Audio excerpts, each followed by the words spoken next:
Shalom, khotbah untuk kita semua. Hari ini kita akan mendengar firman Tuhan. Mari kita buka hati kita. Mari kita berdoa. Damai sejahtera Allah yang melampaui segala akal, itulah yang memelihara hati dan pikiran saudara-saudara sekalian dalam Kristus Yesus Tuhan kita. Amin. Hari ini Rabu 7 Mei 2025, firman Tuhan berbicara kepada kita dari 2 Korintus pasal yang ke-11 ayat yang ke-3. Demikianlah firman Tuhan. Tetapi aku takut kalau pikiran kamu disesatkan dari kesetiaan kamu yang sejati kepada Kristus, sama seperti Hawa diperdayakan oleh ular itu dengan kelicikannya. Topik hari ini adalah waspada, jangan sampai disesatkan. Bapak, Ibu, remaja, Naposol Bulung, dan adik-adikku yang terkasih dalam Yesus Kristus, seminggu yang lalu kita dikagetkan dengan seseorang yang mengaku sebagai seorang Mesias. Siapa dia? Dialah Abdullah Hasim. Dia adalah seorang pemimpin agama tertentu, dan dia mengatakan seminggu yang lalu bahwa dia adalah penerus Yesus Kristus, dia adalah penerus Simon Petrus, dan dia adalah Paus yang benar dan sah, dan mengaku sebagai Mesias. Kita jadi teringat dalam Matius 24 ayat 5 mengatakan, sebab banyak orang akan datang dengan memakai namaku dan berkata, akulah Mesias, dan mereka akan menyesatkan banyak orang. Ini baru satu nama. Kalau firman Tuhan mengatakan ada banyak orang akan datang dengan memakai namaku, artinya kita akan menunggu siapa-siapa lagi yang akan menyatakan dirinya sebagai Mesias. Namun satu hal yang pasti adalah ketika sudah ada satu orang yang menyatakan dirinya sebagai Mesias, firman Tuhan hari ini mau menerangkan kepada kita, mau mengingatkan kita agar kita waspada, jangan sampai disesatkan. Mesias hanya Yesus Kristus. Dialah juru selamat kita. Oleh karena itu, ketika ada orang yang mengaku mengklaim bahwa dia adalah Yesus Kristus, dia adalah penerus Simon Petrus, dan apapun itu, dia adalah sesat. Oleh karena itulah ketika Rasul Paulus dalam nas hari ini mengatakan, tetapi aku takut kalau pikiran kamu disesatkan dari kesetiaan kamu yang sejati kepada Kristus, sama seperti Hawa diperdayakan oleh ular itu dengan kelicikannya. Firman Tuhan dalam Matius 24 ayat 23, akan ada banyak orang yang akan mengaku sebagai Mesias dan akan melakukan banyak mukjizat. Dan waspadalah agar jangan sampai kita disesatkan.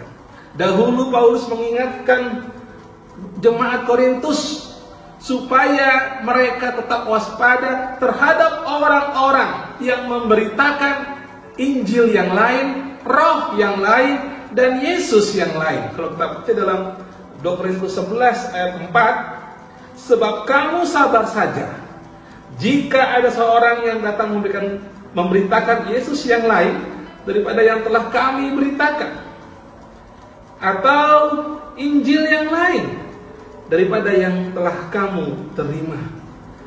Yesus yang lain, roh yang lain, dan Injil yang lain. Dan saat ini juga kita harus waspada terhadap itu.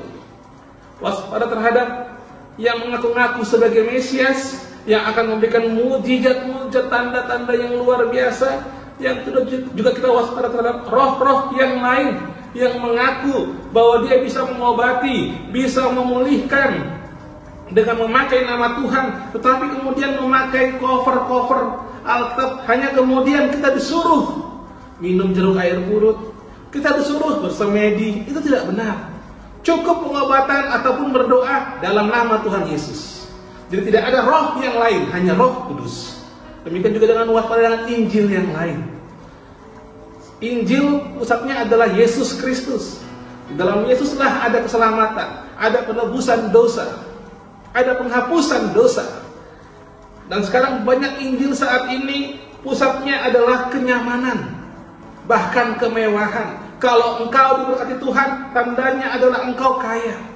Padahal mengikut Yesus adalah menyangkal diri dan memikul salib. Dan bahkan dalam Filipi 1 ayat 29 dikatakan, sebab kepada kamu dikaruniakan bukan saja untuk percaya kepada Kristus, melainkan juga untuk menderita untuk Dia. Jadi saudaraku yang terkasih dalam Yesus Kristus, hari ini begitu banyak kesesatan yang terjadi di sekitar kita. Waspadalah. Tetap baca Alkitab kita setiap hari. Tetaplah kita datang ke gereja, mendengarkan firman Tuhan, pujilah namanya. Lalu juga banyaklah berdoa, agar kita nanti bisa menguji setiap roh yang datang kepada kita. Mana yang betul dari Roh Kudus, mana yang bukan. Karena itu, mari waspadalah terhadap dunia ini. Waspadalah terhadap kelicikan dunia ini yang seolah-olah menawarkan keselamatan, seolah-olah menawarkan hal-hal yang baik, tetapi di ujungnya adalah maut.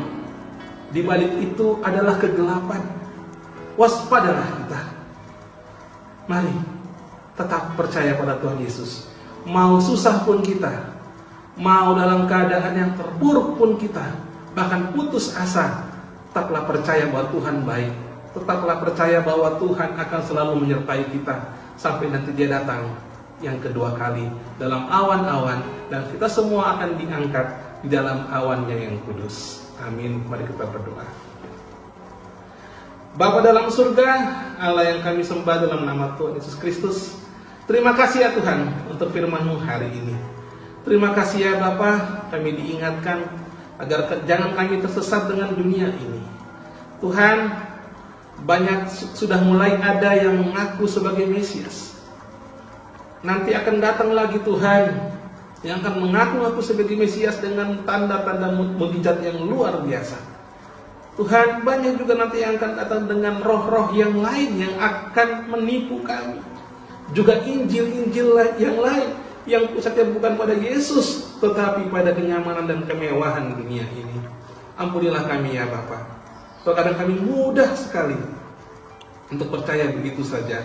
Ampuni kami agar kami, Tuhan, selalu ingat dan juga bimbing kami Tuhan. Biar Tuhan kami selalu membaca firman-Mu, agar kami bisa mengcounter hal-hal yang tidak baik, mengcounter segala kesesatan yang terjadi di tengah-tengah dunia ini saat ini. Pimpin kami ya Bapa, berkati kami semua Tuhan, dari anak-anak, remaja, naposo bulu, ama, ina, lansia. Tuhan yang memberkati kami semua. Tuhan juga berkati orang tua kami, orang-orang yang kami kasihi, dan juga cucu-cucu kami. Tuhan juga berkati setiap orang yang saat ini sedang dalam kesusahan ataupun dalam keterpurukan. Tuhan yang memberi jalan keluar. Tuhan juga yang selalu menyertai mereka. Terima kasih Bapa, Engkau sangat baik. Biar Tuhan kami selalu berkata bahwa Engkau baik, walaupun terkadang apa yang kami rasakan saat ini mungkin sedang tidak baik. Namun Tuhan, biar iman kami selalu bertumbuh untuk selalu berpegang pada-Mu ya Tuhan, dan tidak tersesat dan tidak mudah mengikuti dunia ini dengan segala kemewahannya. Ampuni kami ya Tuhan, ampunilah kami. Terpujilah Engkau ya Tuhan Yesus. Kasihanilah kami ya Tuhan. Biarlah hanya Engkau yang selalu menyertai kami semua. Dalam nama Tuhan Yesus kami berdoa dan mengucap syukur di pagi hari ini. Amin. Kasih karunia dari Allah Bapa dan anugerah dari Tuhan Yesus Kristus dan persekutuan Roh Kudus, itulah yang memberkati saudara-saudara sekalian hari ini, esok, sampai selama-lamanya. Amin. Shalom. Tuhan Yesus memberkati.